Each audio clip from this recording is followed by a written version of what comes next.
there are any questions in the chat. In fact, just got chat up. All right. So what is, so we're going to be going over a few things today. First, we're going to talk about what is foreign ownership, control, and influence. What are we talking about when we're talking about FOCI? Why is it important? What factors can put a business under FOCI, put them at risk? What steps can a company take to assess their FOCI risk? And what steps can businesses take to reduce their FOCI risk after they've already onboarded some foreign ownership, control, or influence? We'll go over introduction, definition of basic terms, steps to reduce FOCI risk, and a conclusion. So what is foreign ownership, control, and influence? I'm going to read certain aspects verbatim because the wording is really important here. So a U.S. company is considered under FOCI whenever a foreign interest has the power, indirect or direct, whether exercised, whether or not exercised,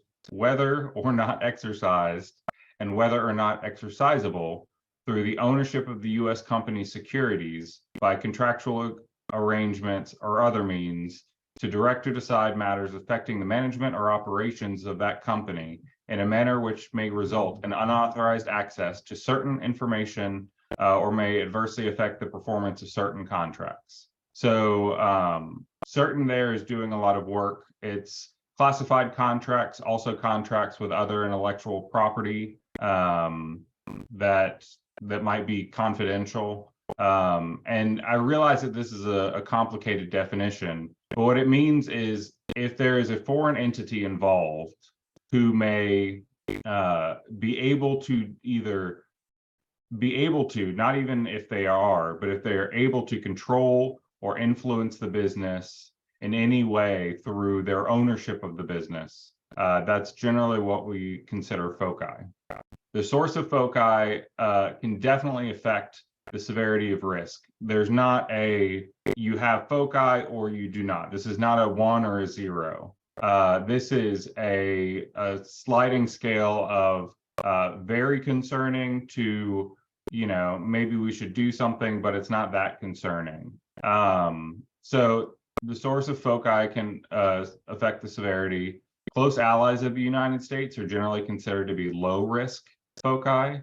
Low risk can still be enough to require mitigation, depending on what process you're going through. For the SBIR sitter, for the Small Business Innovation and Research and the Small Business Tech Transfer programs, we're only concerned about the adversary or near peer competitors like Russia, North Korea, Iran, China. Those pose a much greater FOCI risk. And there are some other nations that are on that list, but those are the main ones. I'm not going to show this video today due to time, but it's a great video. It's FBI's Made in Beijing, the plan for global market domination. It really does a great job of setting the stage for what China is actively doing and what their plans are and how they go about exercising their influence over companies. So I do recommend that. Jot that down if you got a chance later. The whole video is 20-something minutes. I highlight here the intro for the first 3.5 minutes, and then one particular vignette, of which there are a few, from 13 minutes to 18.5 minutes. So why is FOCI important? We kind of know what it is now. So why should you care about it? So FOCI can have various negative effects on your business. First of all, reduced economic competitiveness. This can be loss of proprietary information. This can be increased supply chain risks. This can be a loss of patents.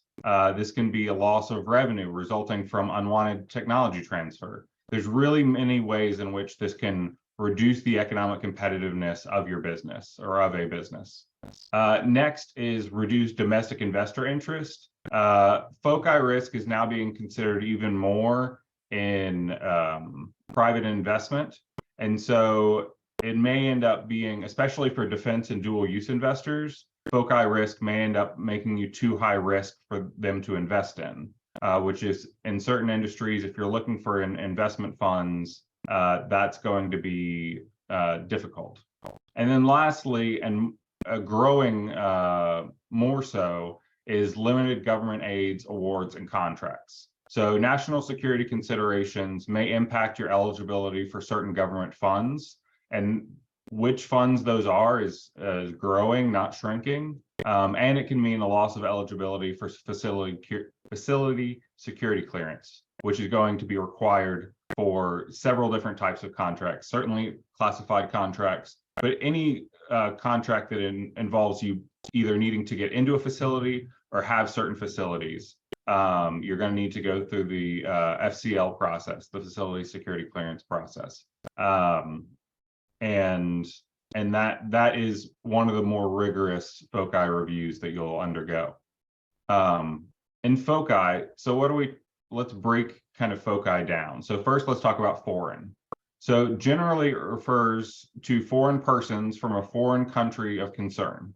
So the foreign person means any foreign national, government, or foreign entity, or any entity over which control is exercised or exercisable, see that again, whether it's exercised or exercisable by a foreign national, foreign government, or foreign entity.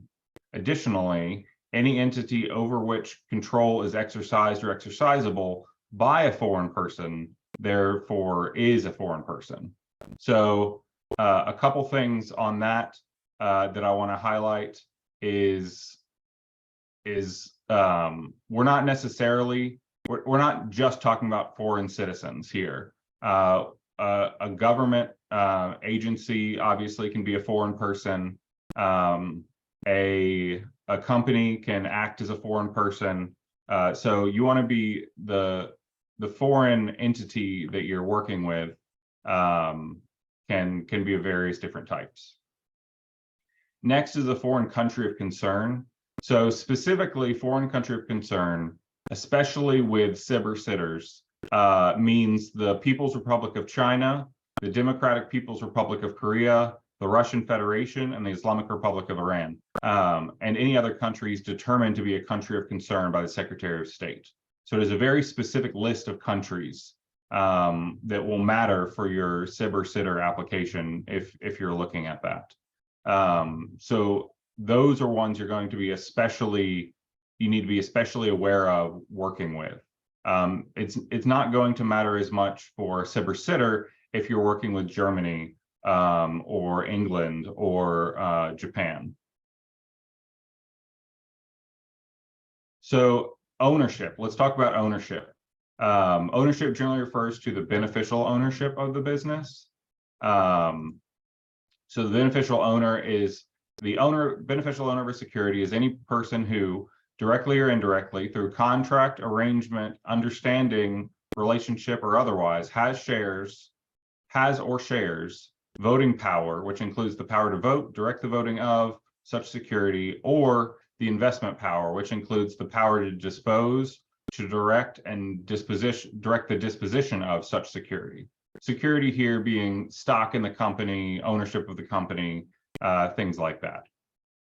So if they have ownership and they're able to control things about their ownership or voting on the board, things of that nature, then they are a beneficial owner. Yeah, in this case, security is the business, and the voting power involves any decisions an owner might make with regard to business operations, whether or not that power is being actively exercised. Again, that's a key component, whether or not that power is being exercised. It doesn't have to be being used for it to be concerning. Control is a little different. So control over the business can come from various sources. In FOCI, covered individuals and key management personnel are the primary focus. So a covered individual is someone who contributes in a substantive, meaningful way to the scientific development of a research and development project proposed to be carried out with an R&D award from a federal research agency, and is designated as a covered individual by the federal research agency concerned. So mostly talking about here are people who contribute directly to the success of the product of the business. We're generally talking about engineers, scientists, again, depending on what the core product of the business is. And next, key management personnel. Those are entity officials who hold either a majority interest or stock in, or have the direct or indirect authority to influence or decide issues affecting the management or operations of the entity or classified contract performance. So key management personnel can overlap with ownership. So if they hold majority interest or stock in, then of course they can control the direction of the company, but the whole C-suite can control direction of the company. So, and there may be other positions in your company that have substantial control that would make them key management personnel. All of those personnel, management personnel and covered individuals are going to be kind of evaluated for their FOCI risk in many of the processes, including SIP or sitter. Adversary and competitor nations also utilize malign foreign talent recruitment programs to access key personnel and intellectual property.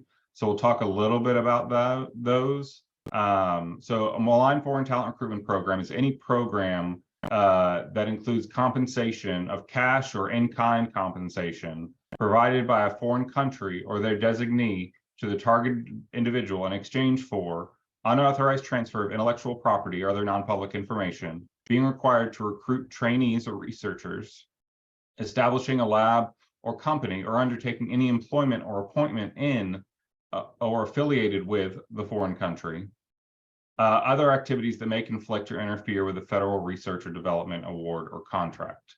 So basically, there's some sort of compensation provided that can be cash, research funding, etc. And then that's in exchange for these certain activities, which generally are targets for brain drain or for unwanted technology transfer. These are all kind of different ways to get at that from an adversary's perspective. Lastly, influence. So influence is influence is the largest category of potential risk because the sphere of influence on a business can be quite large. Hopefully, was that recording thing up for y'all? I guess it was. Apologies for that.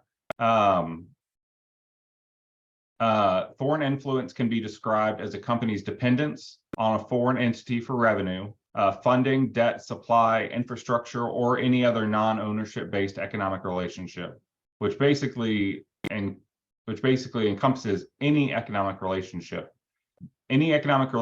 that can create a meaningful impact on the company's decision making and interest. So you may be thinking kind of, what are some of these examples? So one I like to give, because we don't generally think about influence in this way or in this direction, is a customer. If you have a customer that represents 30% of your business, and there are examples, there are examples of this scenario I'm laying out. They may ask for you to be like, hey, we're buying a lot of your product. It would be great if you could manufacture in our country. And so they may at least affect or have a meaningful impact on whether you're considering to put a factory in China or somewhere else more closer to the consumer. So they are, even the customer can have influence over the company if they are a large enough customer. So really a lot of these different economic relationships you consider, once they reach a certain point, are influential on company decision making. And so that's why we're so concerned about influence, because it can come from so many different vectors. So some of the examples of influence area, types of foreign influence, are the ability to direct or decide matters affecting the management or operations of the company, contracts, agreements, assistance awards between the company and a foreign person or entity, debt liabilities or obligations, supply chain, raw materials, or hardware supplied by a foreign government-connected entity or located in a foreign country of concern, professional or institutional appointments or positions with a foreign government or foreign government-connected entity, to include malign foreign talent recruitment programs, foreign government-connected customers or customers based in a foreign country of concern, research collaborations with a research government or the foreign government-connected entity, or with a research entity located in a foreign country of concern. And then, is there one more? No. So there's lots of different ways, and this is not an exhaustive list of different ways in which another entity, a foreign entity, could have influence on your business, and relationships that will be investigated, so to speak, when FOCI risk is being evaluated. So what do you do if you've identified, okay, we have this employee, or we have this board member, or we have, or we rely on this supplier that may pose FOCI risk? What are the steps you can take? If you're working with, if you're going after a CIBR sitter or getting an FCL, you may have mitigation plans decided for you. The DCSA, who does facility security clearances, and any contracts over $5 million that require FOCI risk assessment, they will go through, they will identify areas of FOCI risk, and then they will develop a mitigation plan for you. But really, I suggest getting ahead of this, because it will delay your facility security clearance. It will delay or disrupt your CIBR or sitter award. It may delay a contract that you're working on. So I suggest being proactive about this and not waiting for a mitigation plan to be thrust upon you. So what are ways you can do that? So requiring a covered individual, who may be a foreign person, or actually requiring all the covered individuals to complete insider risk awareness training. So that's a good thing to do, generally speaking, whether you have specific FOCI risks or not. Requiring increased frequency of reporting by covered individuals through progress report forms. Again, good whether you have something or not. Requiring the proposing company to replace individuals listed in the grant or contract as working on the proposed project who are deemed FOCI risk, including covered individuals. So let's say you have a research assistant or employee for the company who is a foreign person by the definition that we talked about, and maybe specifically from a foreign country of concern. Having them not work on the project that is going to be classified or is going to be the subject of a federal research grant is one way to kind of mitigate and lessen that risk. That may or may not be sufficient depending on how risky that person's background is. Reviewing contracts and clarifying relationships, affiliations, or associations considered risky due to FOCI. So if you have some manufacturing in a foreign country of concern, or a situation like that, review those contracts, clarify those relationships, see what else, see what you signed up for, and make sure that you're doing things in a way that the influence can't kind of flow back toward you. Requiring covered individuals to resign from positions or cease foreign affiliations deemed problematic by a risk-based security review. So again, this is a more consequential step, but sometimes it's what is needed to really kind of mitigate a particular FOCI risk. Removing problematic board members, same. Transferring voting rights of a problematic foreign shareholder to a U.S. citizen residing in the U.S. So this is a very common practice. If you have a foreign shareholder, they can maintain ownership, but they lose their board seat, so to speak, they lose their ability to vote on certain actions related to the company. Reduce the percentage of problematic foreign investment or ownership in the business. If you have foreign debt, as an example, try paying that off or getting domestic debt, U.S. domestic debt instead. So that way you're not beholden to a foreign debtor. Limit supply chain dependence. Limit foreign supply chain dependence. So if your whole company hinges upon a part made in China, as an example, then that's going to be particularly problematic. Now, just for supply chain resilience, you're not going to want a part made overseas that something like a global pandemic, should that ever happen, may interrupt. And so onshoring, reshoring, or ally shoring, all of those things can help. And sometimes a foreign supplier is the only supplier currently to make that widget. But that doesn't need to stay the case. You can work with certain American companies, as an example, to get something made here that is not currently. I already mentioned this: removing problematic foreign debt and foreign financial obligations, ceasing joint ventures or subsidiaries that are based in, funded by, or have affiliation with a foreign country of concern. Cease technology licensing or IP sales to a foreign country of concern, or FCOC related entity. This is kind of to protect your intellectual property there.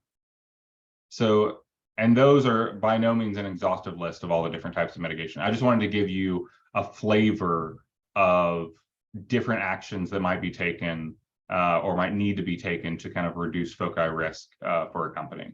In some cases, you may be required to do these things. In other cases, it's a good idea to at least consider them before you get down the road in that process, because it is going to delay things, most likely, if they have to come back to you and then start a mitigation plan and then work on it. So, conclusion. Reducing risks of foreign ownership, control, or influence is vital to a business because it reduces the chances of unwanted technology transfer, loss of proprietary information or trade secrets, loss of customers and revenue, loss of U.S. government assistance awards, and the loss of facility security clearance eligibility. Lastly, and this is the only time I'll kind of talk about this, but it's worth mentioning. So far today, we've been talking about the risks of FOCI to a business. So for a business, whether or not you're working with the government or going to work with the government, FOCI risks of certain kinds can be detrimental to the success of the business.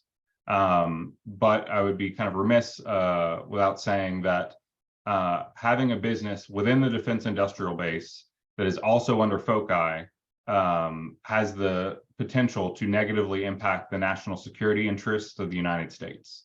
And so that's one major reason. Again, I won't harp on it, but as government personnel, that's always going to be part of my concern as well, in addition to the threats to the business. Questions. I believe we've got a little bit of time for questions. Throw them in the chat or come off mute. Well, I was going to, in our agenda, we're going to have a couple of words by Parallax and SBA. And then if you don't mind opening up, staying online to answer any questions at the end. Definitely, can do. All right. I'm going to start sharing my screen now for our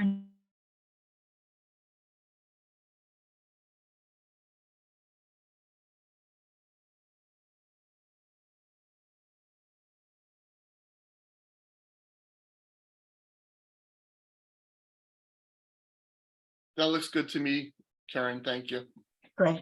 Hi, all. I'm Dan Gisser. I'm with Parallax Advanced Research, and thank you, Bryson. That was really helpful for me, and we'll see why in a slide or so here. I just got one or two slides, but I recognize most of the names on this call, and you may have heard me give some of this pitch before, so I'll do it pretty quickly. But just by way of where I am, I was with the Ohio Aerospace Institute and still am, a small nonprofit in Cleveland, mainly in Dayton.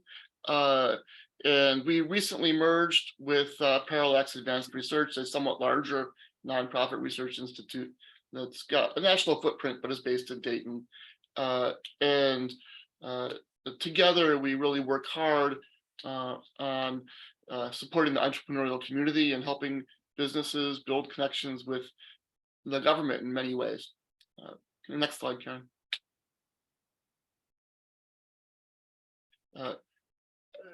Bryson talked a bunch about the research grant programs from the federal government, the SBIR or SBIR, STTR programs, which is sort of the main program that the various federal agencies have.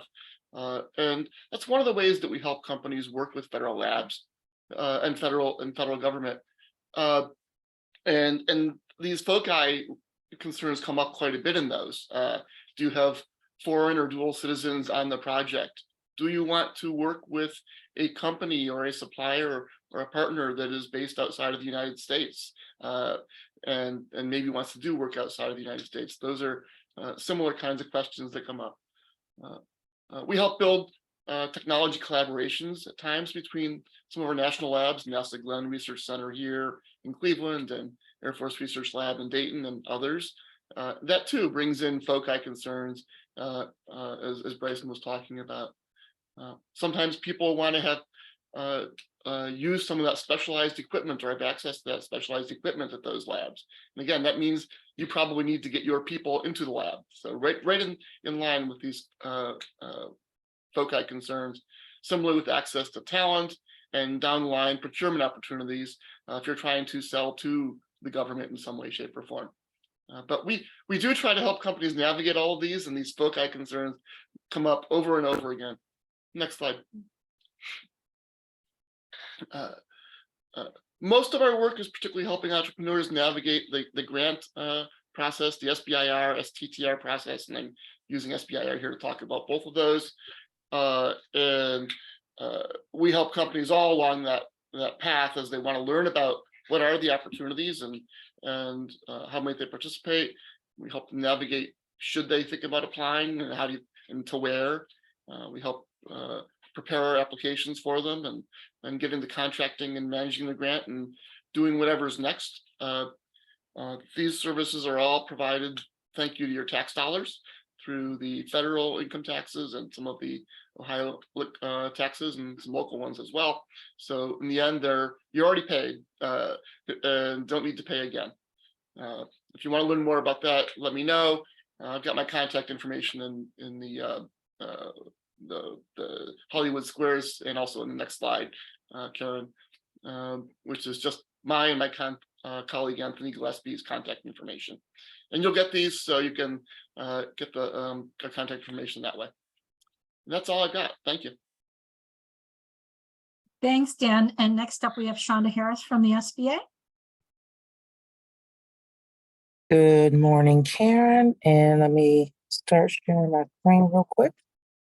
Da-da-da. And can you see my slides? Yes. I'll put them in presentation.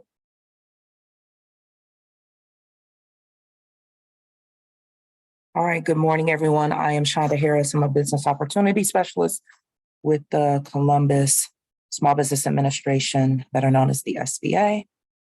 And just a little bit about who we are, what we do, the areas that we serve, cover 60 of Ohio's 88 counties. I'm glad to see, I do see a couple names that I'm familiar with of some small businesses. These are kind of the 4 core areas of service that we offer: counseling, business counseling, access to capital, contracting, and crisis support. And of course, with the federal government contracting, that's kind of the area of focus that today's training kind of comes out of. But essentially, if you are looking for counseling, those services are provided by wonderful resource partners through the SBDC SCORE, Women's Business Center, VBOX, Community Navigator.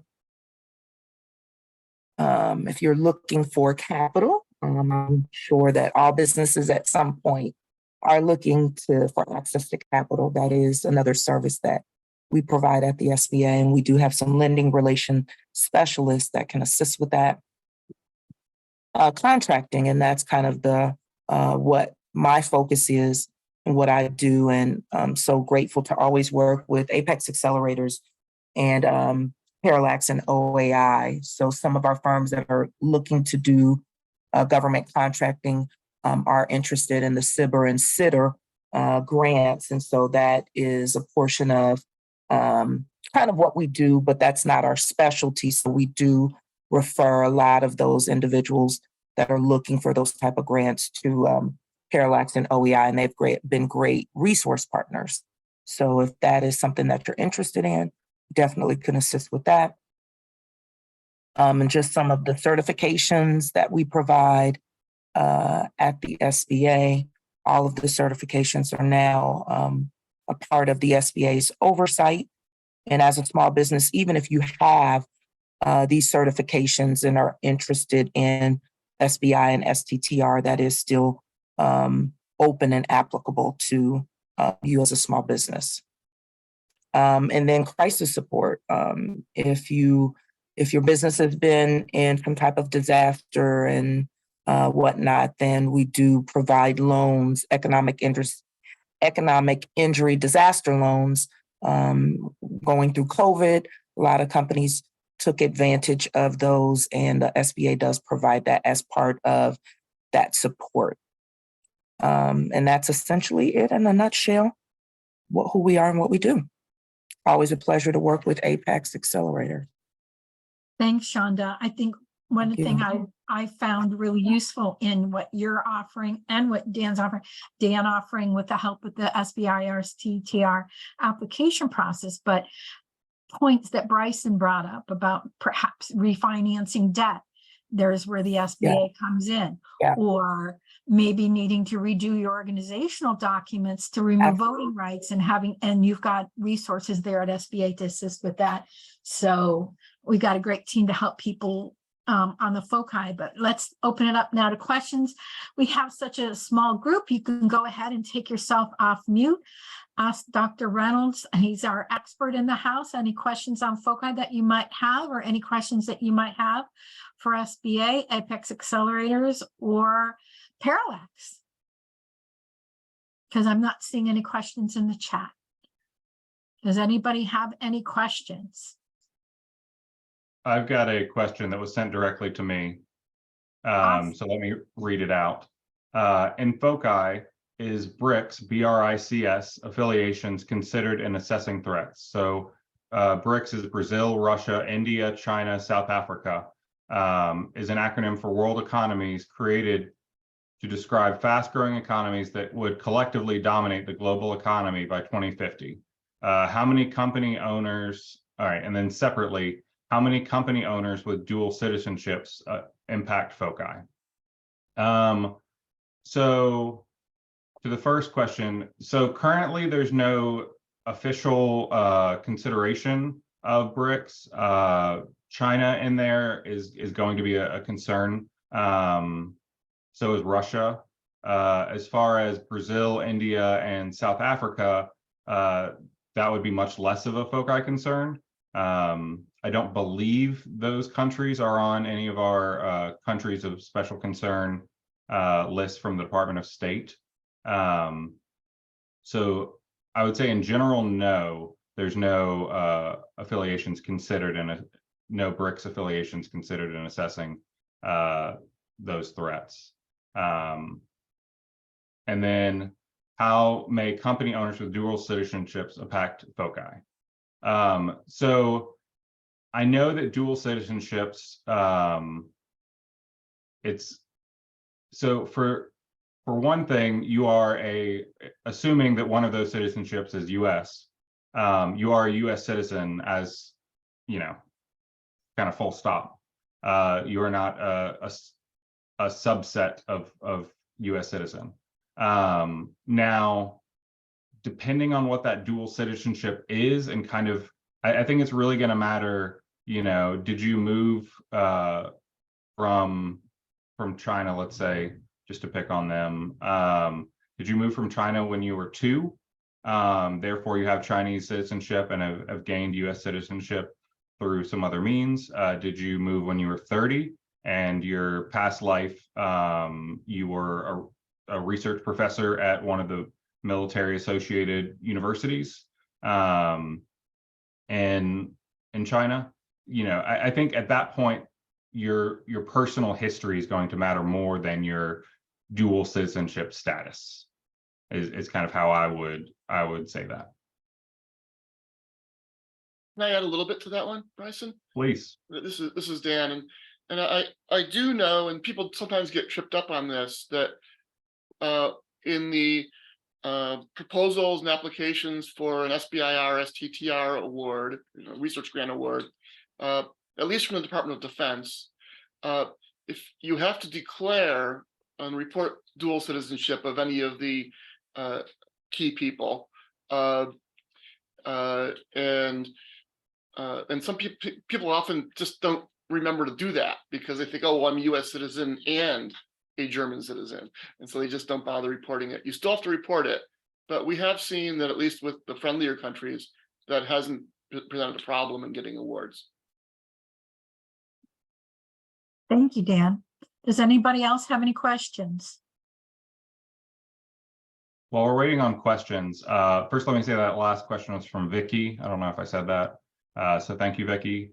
I'll also add that all of these processes that I'm talking about with FOCI risk, so SBIR sitter, facility security clearances, contracts over $5 million, all these that specifically have to consider FOCI risk. The emphasis is on mitigating that risk. The emphasis is not on creating a blacklist and denying, you know, if you've got FOCI risk, sorry, you're gone. The emphasis is on trying to figure out a way to work with that company and what actions they can take to do so. So I just wanted to make that clear, if I haven't already, that this is not a black mark on your record should you have FOCI risk. It is something that will come up and will need to be handled. And it may end up being a headache. It may end up being a big headache, but it's not something that, in generally speaking, unless there's just awful FOCI risk due to a particular connect. You know, if your founder, you know, was previously a Chinese general or a Russian general, that's going to be problematic and difficult to mediate. But the focus is on mitigation, not on denial. This is Vicky. I have another question. I might as well just turn on the video and unmute myself. You had mentioned that there's a dollar threshold of 5 million for the, I guess, formal assessments and plans. Is there a process under that dollar threshold? Because there's a lot of activity below that threshold that may have an impact on FOCI.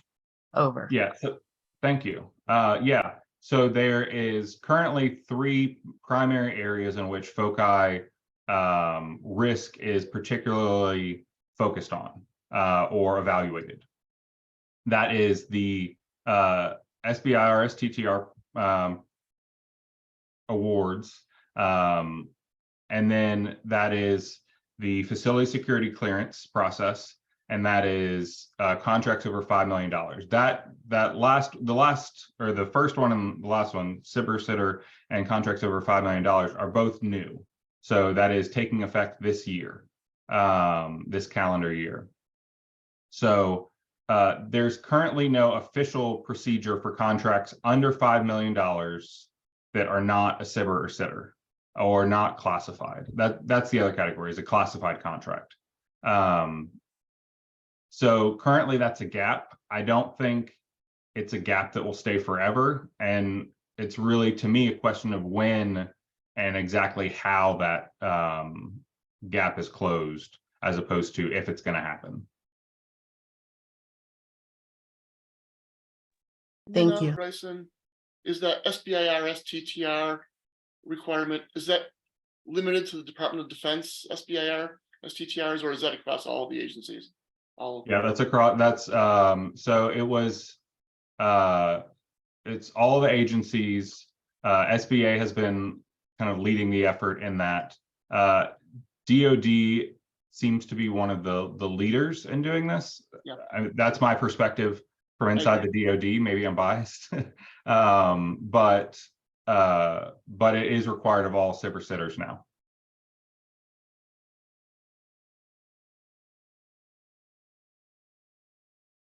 All right, do we have any other questions? I'll go Everything one. I'll add perfectly another one. explained. Yeah.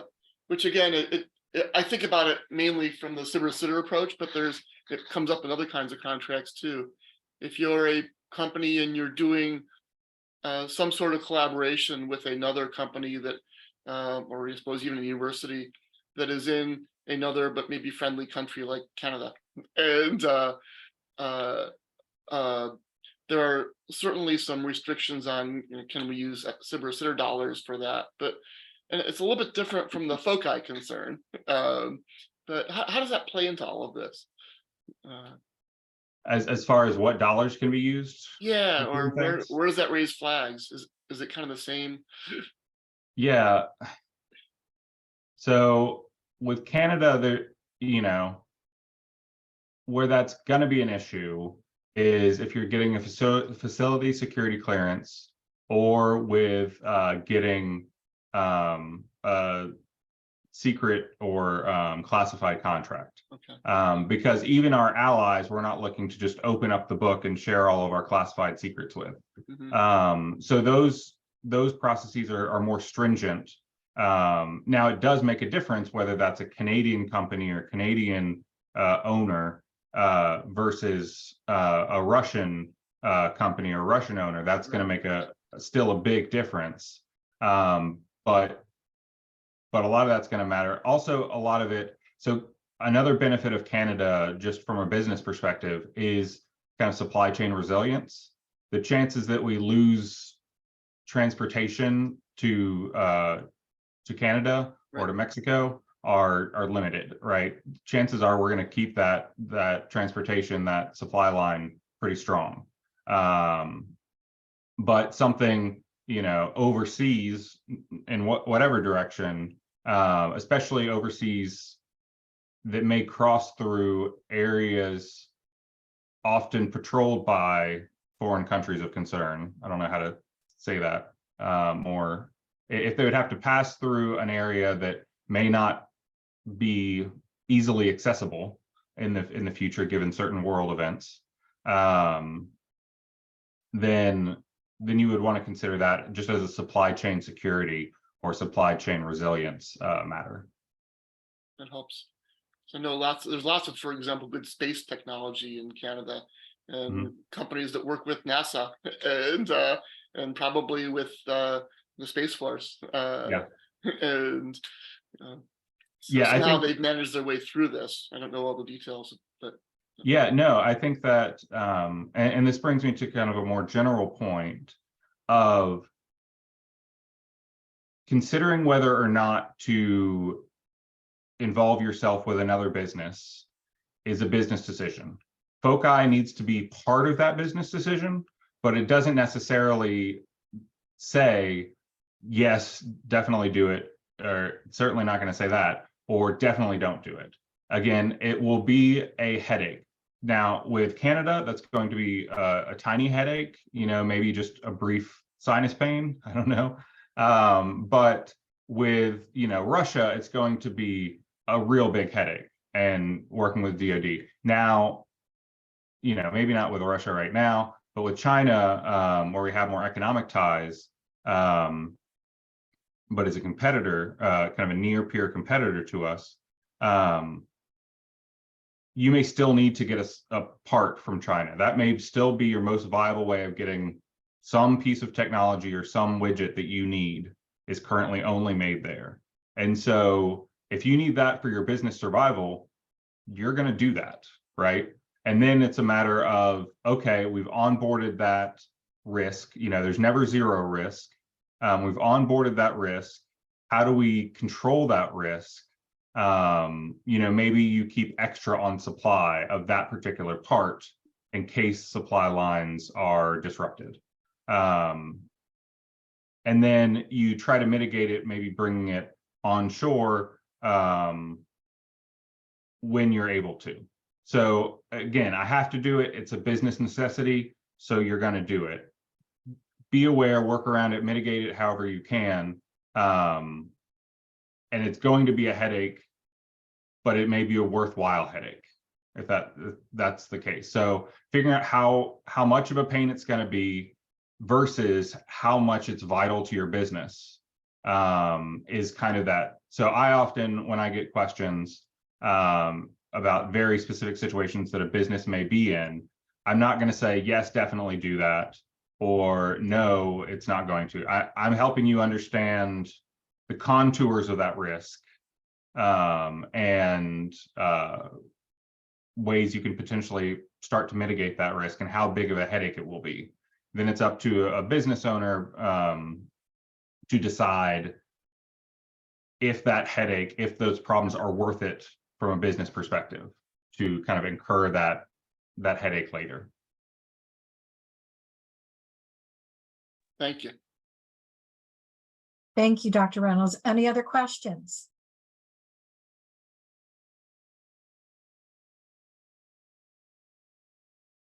I'm not seeing any. Dr. Reynolds, this was phenomenal.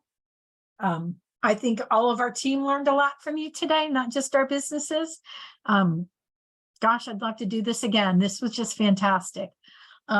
Thank you for your time. Thank you for Dan and Shonda for your time. We're all a team on this, and it's all important that we're working to help our businesses with their FOCI concerns.